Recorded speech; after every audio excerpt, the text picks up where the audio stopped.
What is up, everybody? It's BMax Bracketology, and I am back continuing the series of predicting the bracketologies just every single week. As the tournament gets closer and closer, I am going to post more of these. So this is as of March 6th. I know I got this out a little late. I was busy today. I had to do some stuff, so I'm sorry for that, but at least I'm at least trying to get it out to you guys. So the one seed's not a lot of changes, even though Auburn lost to A&M. Still the best team in the country, best resume. Then we got Duke, Houston, did what they did. And then Florida, they went on the road and beat Alabama this week. So they proved to me that they are a one seed. They're deserving of that one line. I boosted them up to them, moved Alabama back. I would have put Tennessee up there if they didn't lose to Ole Miss, but unfortunately they dropped that one, so I had to move them back. And then the other two lines, we got Michigan State, who is the last time I checked, they were losing to Iowa. So let me check that score real quick for you guys.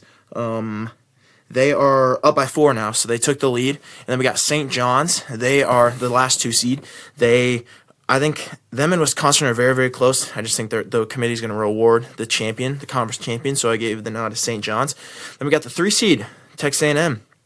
Big win against Auburn this week. Moved up to the 3 line. Really needed that one. So they were struggling lately. Needed that one. And then Wisconsin just keeps taking care of business as long as Kentucky and Texas Tech. Unfortunately for Kentucky, they lost Jackson Robinson for the year, but I still think they are built for March, still going to be fine. Then we got the 4 seeds. We got Clemson. Just keeps taking care of business. Iowa State loses a bad one to BYU. Really, really unfortunate. I think that they were going to be a 3 seed, maybe even pushing for a 2 if they kept playing like they were, but they lost a home game to BYU, so that really dropped them. And then we got to talk about Maryland going on the road and beating Michigan yesterday. Big win for the Terrapins. Really needed that one to prove that they are a top team. And then we got Purdue.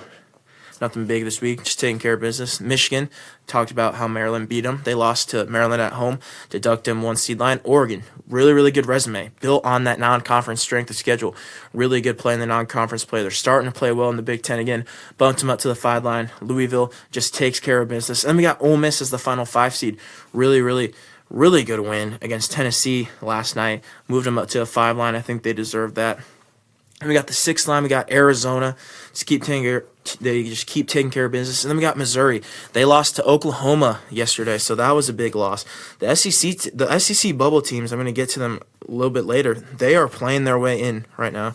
Then we got the Marquette, lost to UConn yesterday, moved them back a seed line. You know, Marquette, they have not been able to beat the good teams in the Big East this year, but they've proven that they can beat good teams. They beat Purdue, so I don't know what's going on with them right now. Cam Jones is a stud, but I don't know. I think Shaka's got to figure something out, or else they're going to be another early entrance, just like they were last year. And then we got St. Mary's. Didn't do anything wrong. Just other teams were able to play good. Dropped into the 6.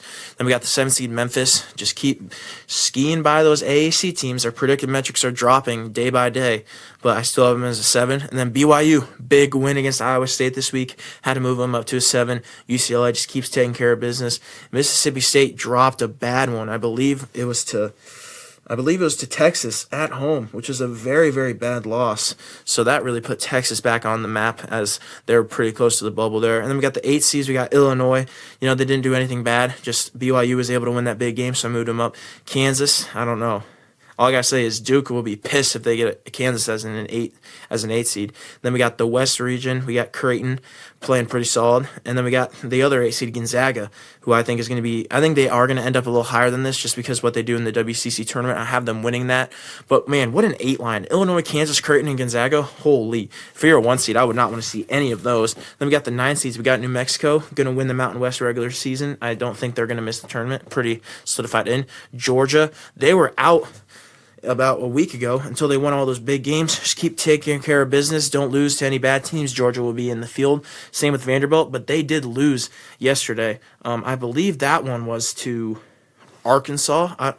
It's so confusing because all these schools are beating up on each other. You know, it's like all these bubble schools beat on these good teams. So I'm sorry, guys. I'm going to check that real quick to make sure. I'm pretty sure it was Arkansas. Well, I don't know why. I just looked up Vanderbilt baseball. I am sorry. Hold up. Yep, Arkansas. They lost to Arkansas at home, so that was a big win for Arkansas.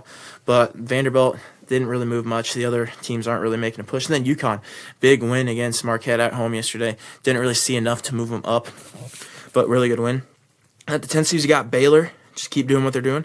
VCU, Baylor and VCU are very similar. They don't have great resume metrics, but they're very good and predictive, so really good. And then Utah State is the exact opposite, very good in resume, not very good in predictives. Then West Virginia, just a little bit of both, just mid in each. So that's the 10 line. And then the 11 lines, North Carolina, I know that they don't have the quad one wins, but they're playing like a tournament team right now. I know the ACC isn't tough, but they're destroying these teams. They're looking like what they were in what they were supposed to be. I like this Tar Heels team. I think they're going to be in. Then we got the other one, Oklahoma, big win against Missouri. It seemed like Oklahoma was just very, very close to getting that really good win, and they got it. I think committee's gonna look at that and slide them in. Then we got the 11 seeds. We got Arkansas and OSU. Those were the first two or last two byes. Both these teams, Arkansas, big win against Vanderbilt on the road, and then OSU, good win against Nebraska at home. Couldn't afford to lose that one. If they would have lost that one, honestly, Nebraska might be in this instead of them.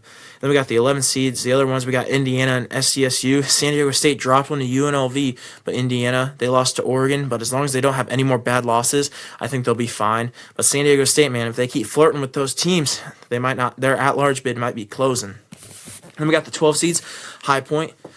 Pretty solid team. I think I got them winning the Big South. I think they're going to be in. Drake as the other 12 seed. I did say in my Missouri Valley Conference Tournament prediction video that even if Drake loses the MVC, I think they'll be in. It's hard to say that right now, as of all these other teams are starting to win games again. I don't love Drake's chances anymore, and I don't have them winning the conference, so I don't really see them being in the field. But hopefully they can pull out a win the MVC. Then UC San Diego, those two at-large bids hopes are are falling a little bit after what everybody's been doing recently.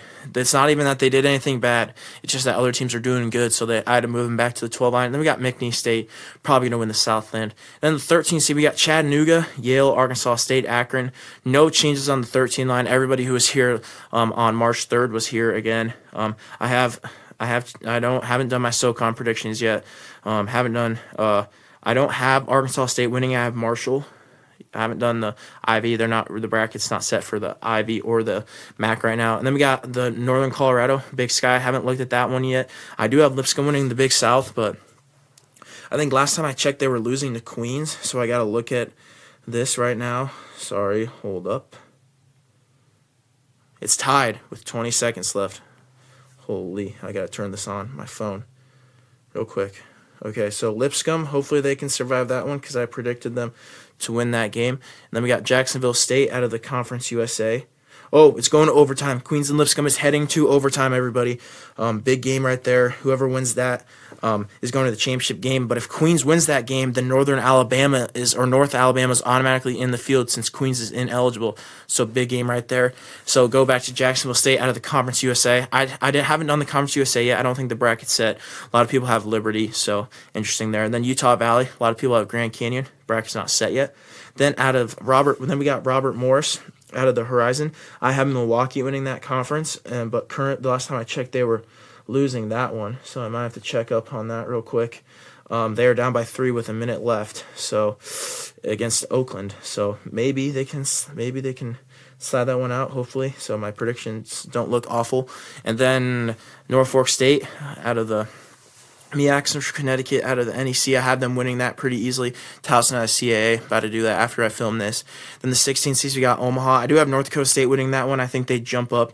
Norfolk State would move down. And then Bryant out of the America East. Haven't done that one yet. Going to do that later. Then we got I do have SEMO winning, and I do have American winning, so that's why I put those two in there. Then Southern and Quinnipiac, haven't looked at that yet. Bubble teams, we got Xavier. They were in last week, so pretty much Oklahoma took Xavier's spot. It's the only thing that changed within the March 3rd bracketology. Texas climbed up the bubble rankings with that big win against who was it?